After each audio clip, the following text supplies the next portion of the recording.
started Feel Good School of Acting சென்னையில first branch open பண்ணியாச்சு.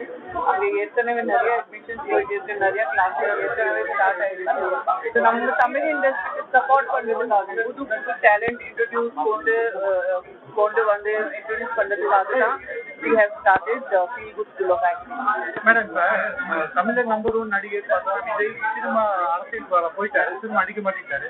அஜித் வந்து கார் ரைட்னு போறாரு. ஸோ இது ஒரு தாக்கத்தை ஏற்படுத்தும், ஒரு வெற்றிகரமாக இருக்குமான்னு. ஏன்னா 2 பெரிய ஹீரோஸ் வந்து ஃபீல்டு. ஆனா இப்போ டைம் ஃபார் ரிப்ளேஸ்மெண்ட் இல்ல. ஹீரோயின்ஸ் எவ்ரி 5 years 10 years நீங்க ரிப்ளேஸ் பண்ணீங்க, அந்த மாதிரி ஹீரோஸ் கூட ரிப்ளேஸ் பண்ணுங்க. Give opportunity to new talent. நம்ம இண்டஸ்ட்ரியில நிறைய இருக்கு. So we have to give opportunity to fresh new talent.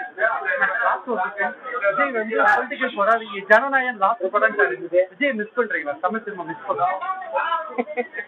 No comment.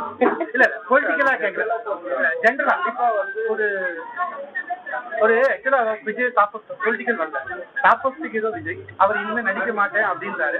அப்படி அவர் கூட நடித்த நடிகையா, அதை எப்படி பாக்குறீங்க? விஜய் தமிழ் சினிமா என்ன பொறுத்த வரைக்கும் விஜய் சார் மாதிரி அவ்வளோ கிரேஸ்ஃபுல் டான்ஸர் நான் ரொம்ப கம்மியாக பார்த்துருக்கேன். பிரபுதேவா சார், அதுக்கப்புறம் தெலுங்கு இண்டஸ்ட்ரியில ஜூனியர் என்டிஆர் அண்ட் நம்ம இண்டஸ்ட்ரியில விஜய் சார். ஸோ என்னை பொறுத்த வரைக்கும் இவர் தான் more top dancers also as an actor also. So as an actor we will definitely miss his dancing and his grace and his expression எல்லாம். தமிழ் இண்டஸ்ட்ரியை மிஸ் பண்ணுவோம். ஒரு ஆக்டியா கோ நீங்க ஜெனரலா சொல்றேன். கண்டிப்பா. தேங்க்யூ.